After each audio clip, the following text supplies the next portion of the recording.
കർണാടകയിലെ ബിദറിൽ ദളിത് പെൺകുട്ടിയെ ബലാത്സംഗം ചെയ്ത് കൊലപ്പെടുത്തി. 19-കാരിയെ തട്ടിക്കൊണ്ടുപോയ ശേഷം പീഡിപ്പിച്ച് കൊലപ്പെടുത്തുകയായിരുന്നു.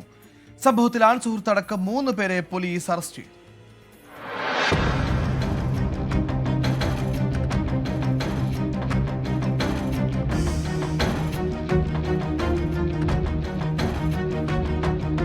പെൺകുട്ടിയെ വീട്ടിൽ നിന്ന് കാണാതായെന്ന പരാതിയാണ് ഓഗസ്റ്റ് 29 രാത്രി പോലീസിന് ലഭിച്ചത്.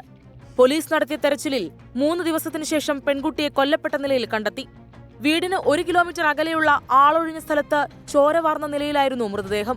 പോസ്റ്റ്മോർട്ടം റിപ്പോർട്ടിൽ പെൺകുട്ടി ലൈംഗിക പീഡനത്തിന് ഇരയായെന്ന് വ്യക്തമായി.